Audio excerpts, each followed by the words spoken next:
My name is Jonathan Pierce. I'm 31 years old, and the moment I realized my father was willing to destroy me to please his new wife was when he stood in front of my entire company, the company I'd built from nothing, and announced he was removing me as CEO because I was incompetent and lazy. The conference room went silent. 35 employees, some who'd been with me since the beginning, stared at their founder being publicly humiliated by his own father.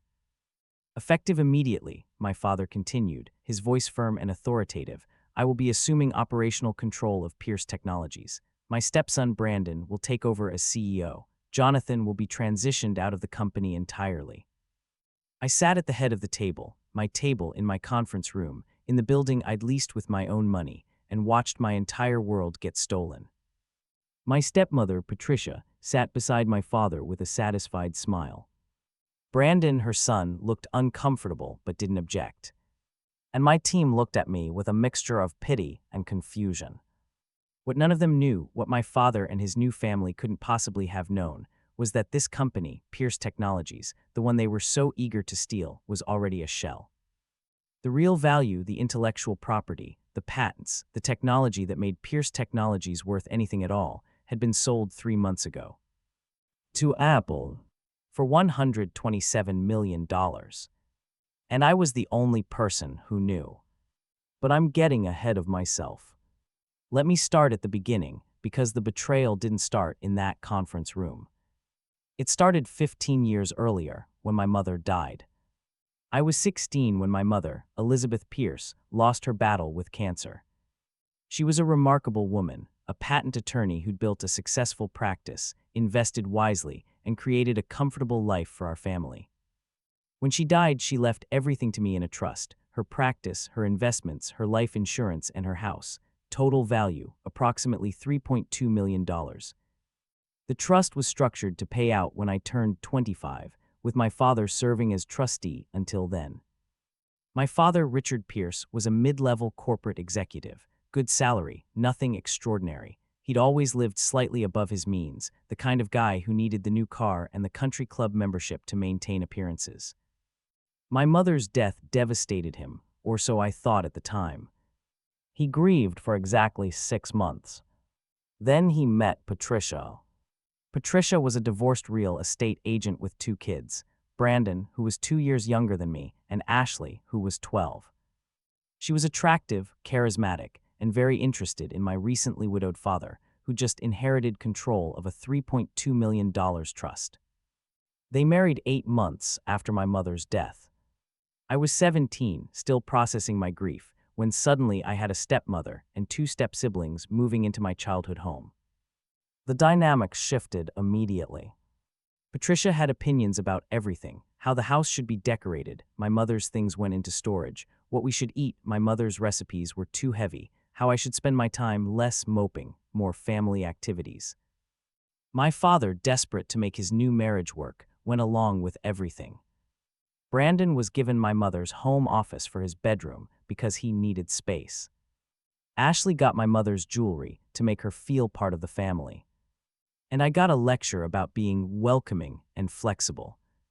The trust was never explicitly mentioned, but it hung over everything like a shadow. When I turned 18 and left for college, I felt like I was escaping. I went to Stanford for computer science, funded by the trust's education allowance. My father and Patricia stayed in my mother's house, which technically belonged to the trust, but which my father controlled. I visited rarely. The house didn't feel like home anymore. It felt like Patricia's house, decorated in her taste, filled with her family's noise. My father and I spoke occasionally, but the conversations were always surface level. He'd ask about school, I'd give brief updates, and we'd hang up. I spent holidays with my mother's parents, my grandparents, who'd always been more my people anyway. They noticed the distance between my father and me. "He's different," my grandmother said once. "Patricia has changed him." "He's happy," I replied, not really believing it. "He's performing," she corrected. "There's a difference." I graduated from Stanford at 22 with a degree in computer science and a head full of ideas. I'd spent my college years coding, building apps, learning everything I could about software development and tech entrepreneurship. I had an idea for a data encryption platform that could revolutionize how companies protected sensitive information. It was complex, cutting-edge, and potentially worth millions if executed correctly. I moved to San Francisco, rented a tiny apartment, and got to work. I called the company Pierce Technologies, after my mother's maiden name. For the first 2 years, I worked alone, coding 18-hour days, living on ramen and coffee, building the platform piece by piece. I didn't ask my father for money. I used the small income from the trust's dividends and lived as cheaply as possible. When I turned 25, the trust was supposed to pay out fully. I called my father to discuss the logistics. "About that," he said, his voice careful, "we need to talk." "Okay." "The trust has had some complications, legal issues. It's going to take some time to sort out before distribution." My stomach dropped. What kind of legal issues? "Just some disputes about asset valuation. Nothing for you to worry about. It'll be resolved soon." "How soon?" "A few months, maybe a year." I didn't push it then. I should have. I turned my focus back to Pierce Technologies. I'd started gaining traction, a few small clients, some positive buzz in tech circles. I hired my first employee, a brilliant developer named Marcus who I'd met at a hackathon. Then a second employee, then a third. We moved into a small office space. And slowly, carefully, Pierce Technologies started to grow. By the time I was 27, we had 15 employees and $2 million in annual revenue. We were profitable, sustainable, and growing. I still hadn't received my trust distribution. Every time I asked my father, there was a new excuse, still dealing with legal issues. The lawyers are being slow, almost resolved. Finally, I hired my own attorney to investigate. What she found made my blood run cold. My father had been systematically draining the trust for years. Large transfers to his personal accounts, loans to Patricia's family members, purchases of cars, jewelry, vacations, all funded by money that was legally mine. The trust, which should have been worth $4.5 million by the time I was 27, accounting for growth, was worth $400,000. He'd stolen over $4 million from me. I confronted him over the phone, my hands shaking with rage. "How could you do this? That was Mom's money, for me. She trusted you." "I borrowed it," he said, defensive. "It's not stealing if I plan to pay it back." "With what? You've blown through millions." Patricia's business was struggling. Brandon needed money for school. Ashley had medical bills. I was taking care of the family. "I'm your family. That was my inheritance." "And you've done fine without it, haven't you?" His voice turned cold. "You built your little company. You're making money. You don't need the trust anymore." "That's not the point." "The point is you're being selfish. Patricia and her kids needed help, and I provided it. I did what a good father does. I took care of my family." "I'm your son. And you've been perfectly capable of taking care of yourself. Unlike Brandon, who's been struggling to find his path. Unlike Ashley, who needed surgery. They needed me. You didn't." The same old story. I was capable, so I didn't matter. "I'm suing you," I said quietly. "You wouldn't dare. Watch me." I hung up and immediately called my attorney back. We filed suit against my father for breach of fiduciary duty, embezzlement, and trust fund misappropriation. The lawsuit took 2 years. 2 years of legal battles, depositions, financial forensics, and family warfare. Patricia hired an expensive lawyer and painted me as a vindictive son trying to destroy his father. My father claimed every expense was reasonable and for the family's benefit. Brandon and Ashley testified that they'd thought the money was Dad's to use. My grandparents testified on my behalf, providing evidence of my mother's intentions. The court case became a public spectacle in our small community. And through it all, I kept building Pierce Technologies. We grew from 15 employees to 35. Our revenue hit $5 million annually. We developed new encryption protocols that caught the attention of major tech companies. And I started getting acquisition offers. Small ones at first, $10 million, $15 million. I turned them all down. We were worth more. Then, 3 months before my father walked into my conference room to steal my company, I got a different kind of call. From Apple. They wanted our core technology, the encryption protocols we'd developed, not the whole company, just the intellectual property. They offered $127 million. I almost dropped the phone. We'd license it exclusively, the Apple VP explained. You'd retain the company and the brand, but the core IP, the patents, the protocols, the proprietary algorithms, those would belong to us. And the company without that IP, I asked, would be worth significantly less, but you'd still have your client relationships, your team, your infrastructure. You could pivot to implementation or consulting. And if I say yes, wire transfer within 60 days. We'd want the transition to be quiet, no press until we're ready to integrate the technology into our systems. I thought about it for exactly 3 seconds. Yes. We signed the papers a week later. $127 million transferred into a private account I'd set up specifically for this. Nobody knew, not my employees, not my investors. I'd bootstrapped, so I had no outside investors, not my father. The company continued operating exactly as before, with clients and projects and the appearance of business as usual. But legally, the thing that made Pierce Technologies valuable, the IP, now belonged to Apple. The company was a shell, a functional shell with revenue and employees and infrastructure, but without the core technology, it was worth maybe $2 million instead of the $50+ million my father thought it was worth. I knew my father's lawsuit was going badly for him. His lawyers had advised him to settle. He was going to owe me approximately $3.2 million in restitution, plus penalties and interest. He didn't have it. His only asset of any real value was his ownership of Pierce Technologies through his role as my father. He'd been researching corporate law, looking for loopholes, trying to figure out if there was any way he could claim ownership of my company. That's when Patricia had an idea. She discovered that because the trust had never fully distributed, and because my father was still technically trustee, there might be an argument that anything I'd built, with trust funds, during the trust period could be considered trust assets. It was a stretch, a massive, legally dubious stretch. But they were desperate. So they hired a corporate attorney who specialized in hostile takeovers. And they made their moves.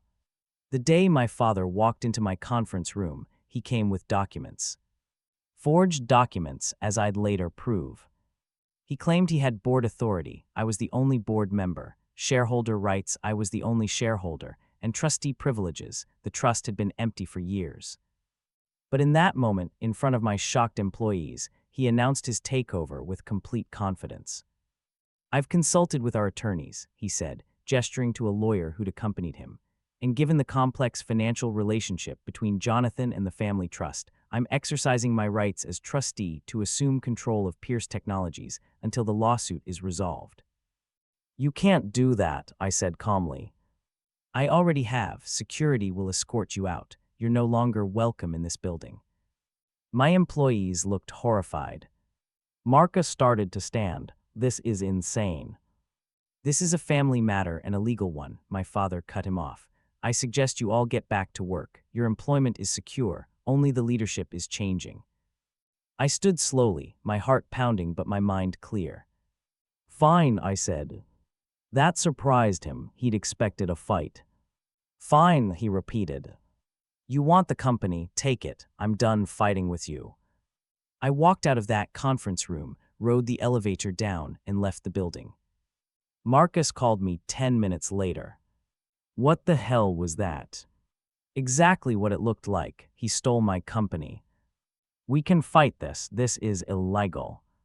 Probably, but I'm tired, Marcus. I've been fighting him for 2 years over the trust. I don't have it in me to fight over the company too. That was a lie, but Marcus didn't need to know that. So what do we do? You stay, keep your job. Brandon's going to run it into the ground, but that's not your fault. Update your resume and start looking for your next thing. John, I can't just. Marcus, I appreciate your loyalty, but this is family warfare, and you don't need to be collateral damage. Stay, collect your paycheck, and when it all falls apart, move on. He was quiet for a moment. There's something you're not telling me. There's a lot I'm not telling you, but trust me, this is going to work out. I hung up and called my attorney. They took the company, I said. What? I explained the ambush, the forged documents, the hostile takeover. She was furious. We'll file an emergency injunction. This is illegal seizure. No. What? Don't file anything. Let them have it. John, you built that company. We can't just. Trust me on this. Let them have it. Let them think they won. She was silent for a long moment. You sold the IP, didn't you? I can neither confirm nor deny. Oh my God, they stole a shell company. Again, I can neither. How long until they figure it out? Depends on how closely they look at the actual assets versus the operational revenue. Could be weeks, could be months. And when they do, then we'll see how much they want to fight me when they realize what they actually took. I hung up and went home to my apartment. For the first time in 2 years, I felt something close to peace. Because my father had just made the biggest mistake of his life. And I was going to let him discover it on his own. The first sign that something was wrong came 6 weeks later. I got a panicked call from Marcus. They're looking for the source code. What? Brandon asked our development team for the core encryption protocols, the original source code. They can't find it. That's because it's not there anymore. I figured, but John, they're freaking out. They brought in an outside consultant who's asking really specific questions about intellectual property ownership. Let them ask. They're going to figure out you sold it. I know.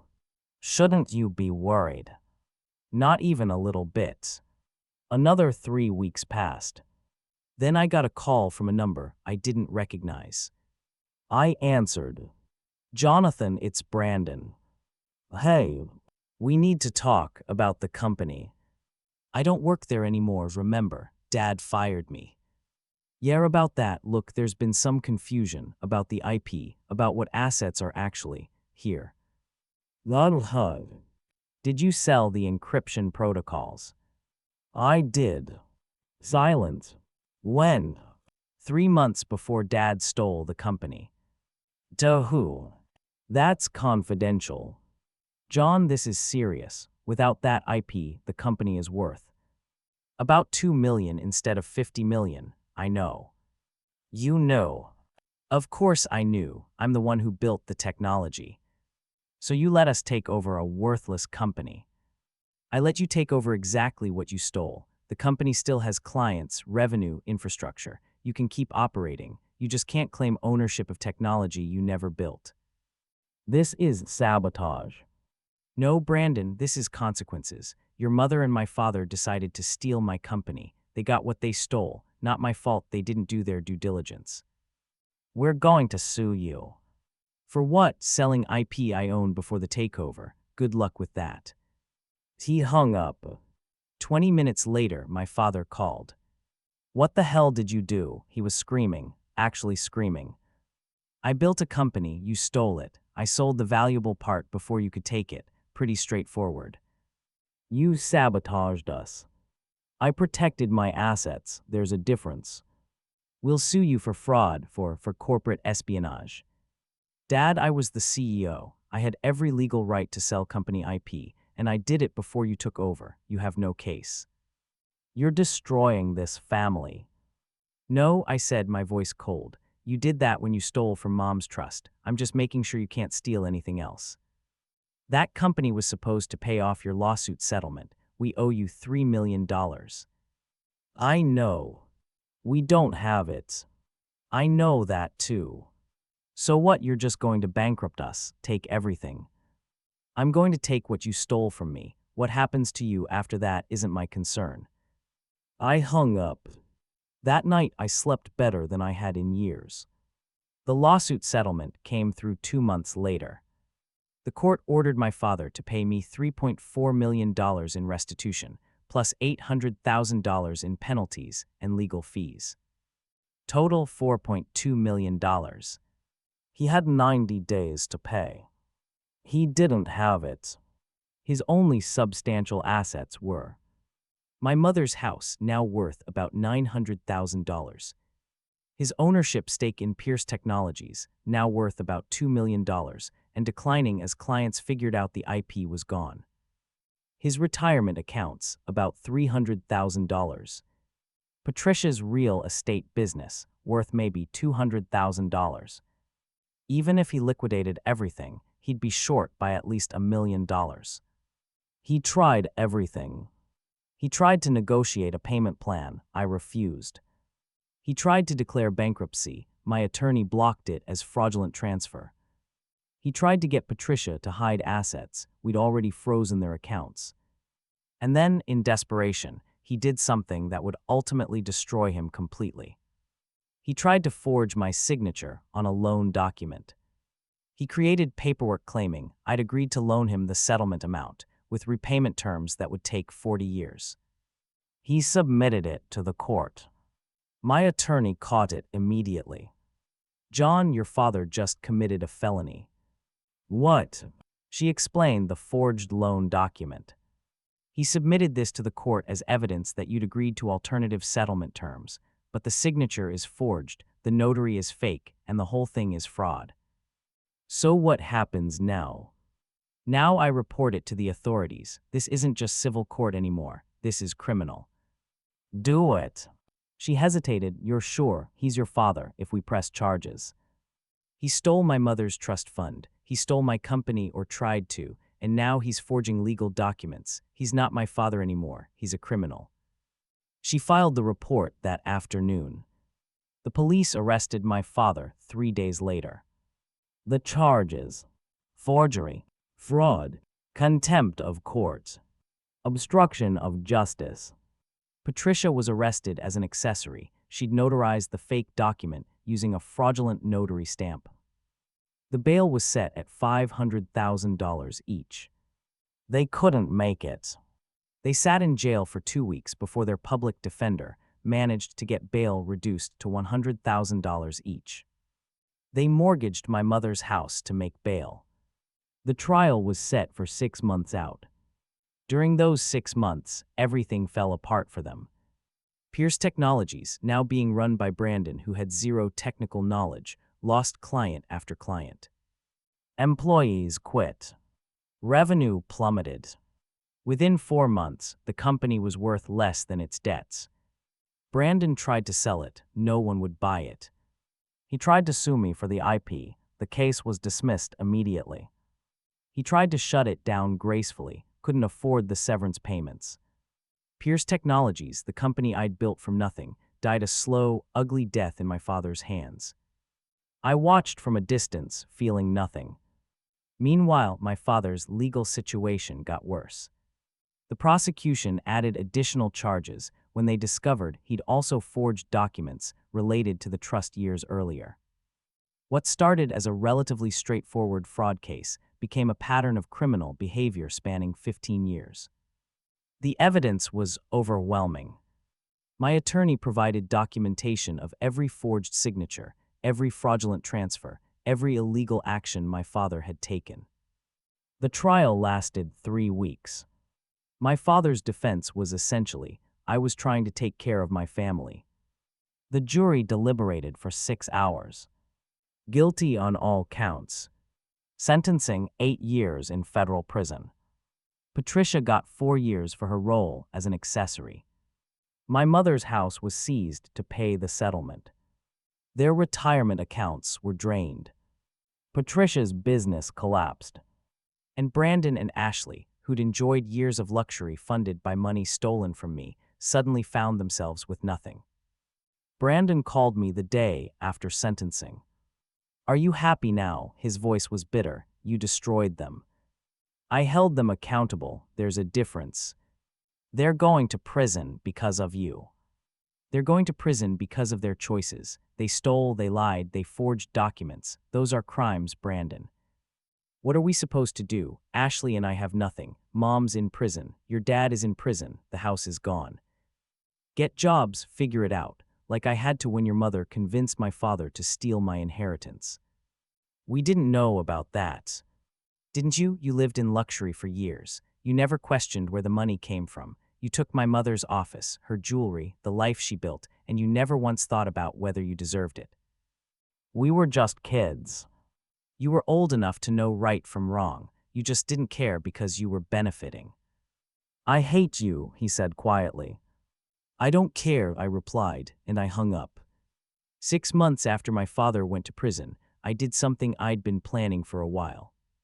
I used part of the Apple money to establish a foundation in my mother's name. The Elizabeth Pierce Foundation for Education.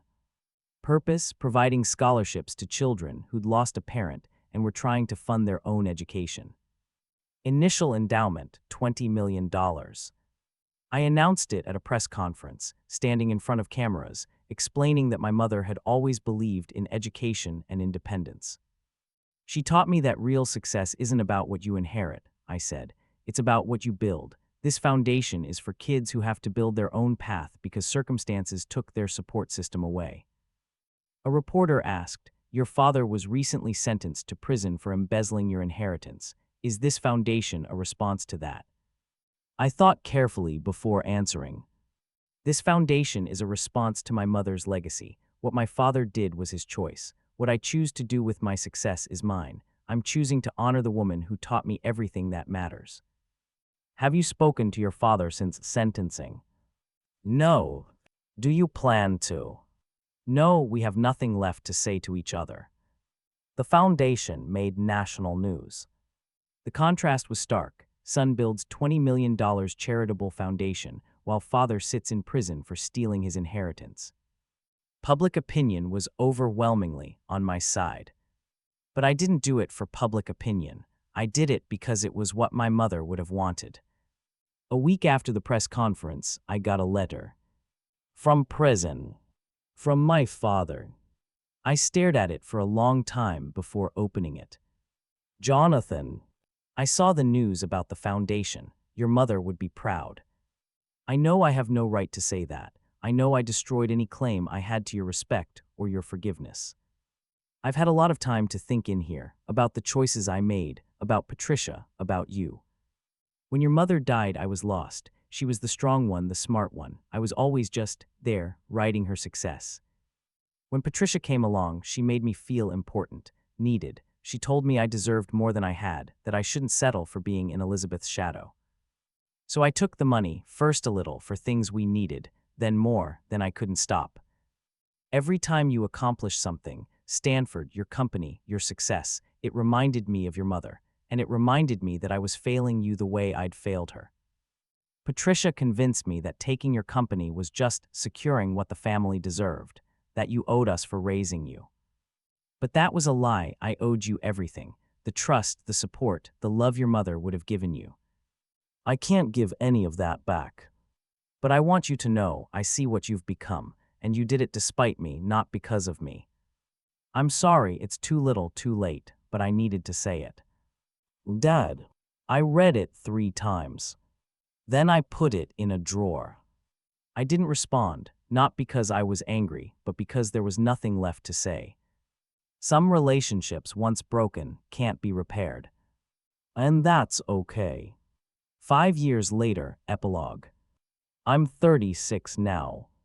The $127 million from Apple became the foundation for something bigger. I started a new company focused on cybersecurity for healthcare systems, critical infrastructure that protected patient data and saved lives.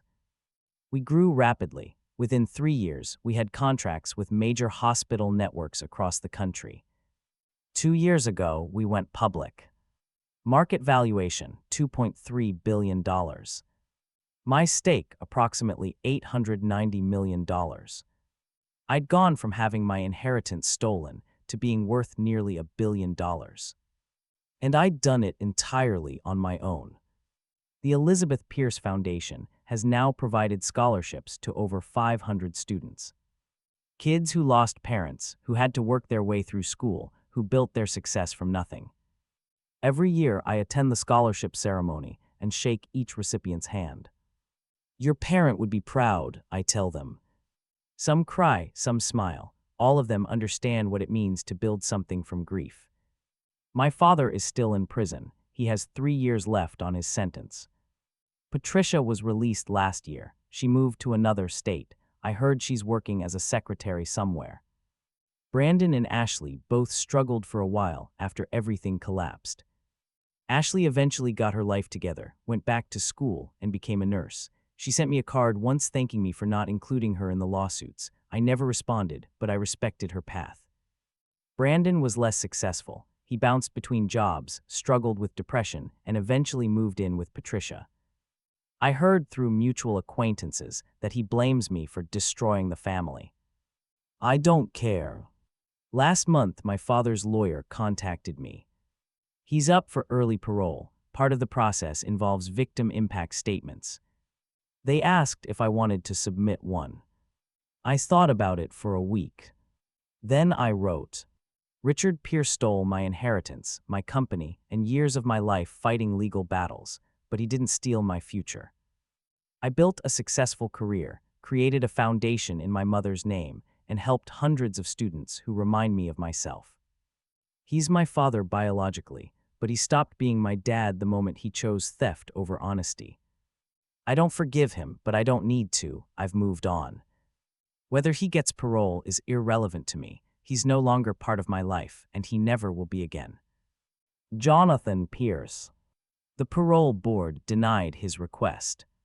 I didn't celebrate, I just noted it and moved on. Because here's what I've learned. The best revenge isn't destruction. It's building something so successful, so meaningful, so undeniable that their betrayal becomes irrelevant. My father tried to steal my future. Instead, he just proved I never needed him to build it. I made $500 million. I honored my mother's legacy. I helped hundreds of people. And I did it all without a cent of the inheritance he stole. That's not revenge. That's transcendence. Last week, I got a letter from one of our scholarship recipients. A 19-year-old kid named Marcus, no relation to my employee, who lost his mother to cancer and had been working 3 jobs to afford community college. He wrote, Dear Mr. Pierce, because of your scholarship, I'm transferring to a 4-year university next semester. I'm majoring in computer science, and I want to build things that help people the way your foundation helped me. My mom would be proud. I think your mom would be proud of you too. Thank you for seeing people like me. Marcus. I put that letter on my desk next to a photo of my mother. And I thought this is what the money was supposed to be for. Not for Patricia's shopping sprees or Brandon's false starts or my father's ego. For this. For giving a kid who lost everything a chance to build something. My father stole $4 million from me. I turned it into $890 million and hundreds of changed lives. He's in prison. I'm free. He lost everything. I gained everything that matters. And every single day, I wake up grateful that he pushed me to become someone who didn't need him. Because the greatest success isn't proving people wrong. It's becoming so completely yourself that their opinion becomes irrelevant.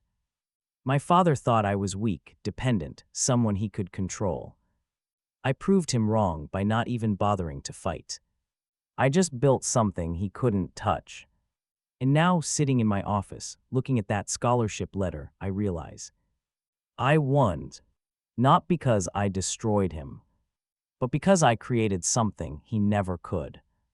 A legacy of healing instead of harm, of building instead of stealing, of becoming instead of taking. My mother once told me, John, success isn't about what you take, it's about what you leave behind. I finally understand what she meant. And wherever she is, I hope she knows. I left behind something worth more than money. I left behind hope.